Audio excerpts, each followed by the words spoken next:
നമസ്കാരം. അമേരിക്കയുടെ രാഷ്ട്രീയ ചരിത്രത്തിലെ ചില വിധികൾ നിയമപരമായ തീരുമാനങ്ങൾ മാത്രമല്ല, ജനാധിപത്യത്തിന്റെ ആത്മാവിനെ വീണ്ടും ഓർമ്മിപ്പിക്കുന്ന ചരിത്ര നാഴികക്കല്ലുകളാവാറുണ്ട്. അധികാരം എത്ര ശക്തമായാലും ഭരണഘടന അതിനു മുകളിൽ നിൽക്കുമെന്ന സത്യം വീണ്ടും ലോകത്തിന് മുന്നിൽ പ്രഖ്യാപിച്ചിരിക്കുകയാണ് അമേരിക്കൻ സുപ്രീം കോടതി. കൊടിയേറ്റ രാഷ്ട്രീയം അമേരിക്കൻ തിരഞ്ഞെടുപ്പുകളുടെ ഏറ്റവും ചൂടേറിയ വിഷയമായി മാറിയ ഈ ഘട്ടത്തിൽ പ്രസിഡന്റ് ഡൊണാൾഡ് ട്രംപിന്റെ ജന്മാവകാശ പൗരത്വം നിയന്ത്രിക്കാൻ ലക്ഷ്യമിട്ടുള്ള എക്സിക്യൂട്ടീവ് ഉത്തരവിന് കോടതി പച്ചപ്പൊടി കാണിച്ചില്ല.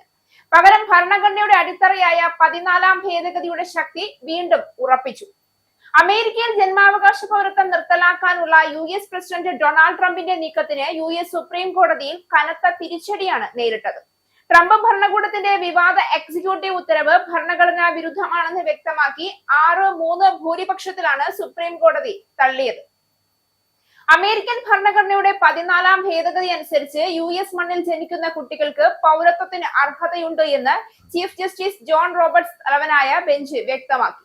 രേഖകളില്ലാത്ത കുടിയേറ്റക്കാരുടെ മക്കൾക്കും താൽക്കാലിക വിസയിൽ എത്തുന്നവരുടെ മക്കൾക്കും സ്വയമേവ പൗരത്വം നൽകരുതെന്നായിരുന്നു ട്രംപിന്റെ എക്സിക്യൂട്ടീവ് ഉത്തരവ്.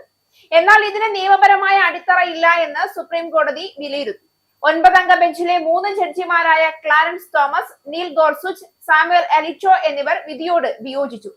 തന്റെ രണ്ടാമൂഴത്തിന്റെ ആദ്യ ദിനം തന്നെ ജന്മാവകാശ പൗരത്വം നിർത്തലാക്കിക്കൊണ്ടുള്ള എക്സിക്യൂട്ടീവ് ഉത്തരവിൽ ട്രംപ് ഒപ്പുവെച്ചിരുന്നു. ട്രംപിന്റെ നടപടിയെ ചോദ്യം ചെയ്ത് സമർപ്പിക്കപ്പെട്ട ഹർജികളിൽ ഫെഡറൽ കോടതികൾ ഈ ഉത്തരവ് താൽക്കാലികമായി സ്റ്റേ ചെയ്തിരുന്നു. ഏപ്രിൽ മാസത്തിൽ ഈ കേസിൽ സുപ്രീം കോടതിയിൽ വാദം കേൾക്കുന്ന സമയത്ത് പ്രസിഡന്റ് ഡൊണാൾഡ് ട്രംപ് നേരിട്ട് കോടതിയിൽ ഹാജരായിരുന്നു. ഇതോടെ സുപ്രീം കോടതിയിലെ വാദം കേൾക്കലിൽ പങ്കെടുക്കുന്ന അമേരിക്കൻ ചരിത്രത്തിലെ ആദ്യത്തെ സിറ്റിംഗ് പ്രസിഡന്റായി ട്രംപ് മാറി. ഒരു പ്രസിഡന്റിന്റെ രാഷ്ട്രീയ വാഗ്ദാനങ്ങൾ എത്ര ജനപ്രീതി നേടിയാലും ഭരണഘടനയുടെ അതിരുകൾ കടക്കാൻ കഴിയില്ല എന്ന ശക്തമായ സന്ദേശമാണ് ഈ വിധി നൽകുന്നത്.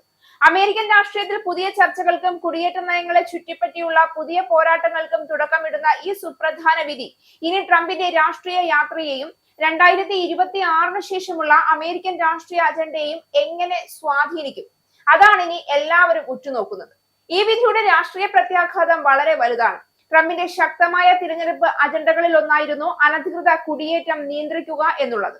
അതിന്റെ ഭാഗമായാണ് ജന്മാവകാശ പൗരത്വം നിയന്ത്രിക്കാനുള്ള നീക്കവും. എന്നാൽ കോടതിയുടെ ഇടപെടലോടെ ആ നീക്കത്തിന് നിയമപരമായ വലിയ തിരിച്ചടിയാണ് ഉണ്ടായിരിക്കുന്നത്. അതേസമയം കുടിയേറ്റ നിയന്ത്രണത്തെ പിന്തുണയ്ക്കുന്ന ട്രംപിന്റെ അനുയായികൾക്ക് ഈ വിഷയം വീണ്ടും രാഷ്ട്രീയ പ്രചരണത്തിന്റെ കേന്ദ്ര ബിന്ദുവാകാനും സാധ്യതയുണ്ട്. ഈ സംഭവ വികാസം അമേരിക്കൻ ഭരണഘടനയുടെ അടിസ്ഥാന തത്വമായ അധികാര വിഭജനത്തിന്റെ പ്രസക്തിയും വീണ്ടും ഓർമ്മിപ്പിക്കുന്നു. പ്രസിഡന്റ്, കോൺഗ്രസ്, നീതിന്യായ വ്യവസ്ഥ എന്നിവ പരസ്പരം നിയന്ത്രിക്കുകയും സന്തുലിതാവസ്ഥ നിലനിർത്തുകയും ചെയ്യുന്ന സംവിധാനമാണ് അമേരിക്കൻ ജനാധിപത്യത്തിന്റെ ശക്തി. അതുകൊണ്ട് തന്നെ ജനപ്രീതി നേടിയ രാഷ്ട്രീയ തീരുമാനങ്ങൾ പോലും ഭരണഘടനയുടെ പരീക്ഷ പാസ്സാകേണ്ടതുണ്ട്. ഈ വിധി ഒരു നിയമ പോരാട്ടത്തിന്റെ അവസാനമല്ല, അമേരിക്കൻ കുടിയേറ്റ രാഷ്ട്രീയത്തിലെ പുതിയ അധ്യായത്തിന്റെ തുടക്കമാണ്. തിരഞ്ഞെടുപ്പ് വേദികളിൽ ഈ വിഷയം വീണ്ടും ശക്തമായി ഉയരും. കുടിയേറ്റം, പൗരത്വം, ഭരണഘടന, ദേശീയ സുരക്ഷ എന്നിവ ചുറ്റിപ്പറ്റിയുള്ള വാദപ്രതിവാദങ്ങൾ ഇനി കൂടുതൽ ശക്തമാകും. എന്നാൽ ഇന്നത്തെ വിധി ഒരു കാര്യം വ്യക്തമായി പറയുന്നുണ്ട്: ജനാധിപത്യത്തിൽ അധികാരം ഭരണഘടനയുടെ പരിധിക്കുള്ളിലാണ്. ആ പരിധി ലംഘിക്കാൻ ശ്രമിക്കുന്ന ഏത് ഭരണകൂടത്തിനും അവസാന വാക്ക് പറയുന്നത് കോടതിയായിരിക്കും.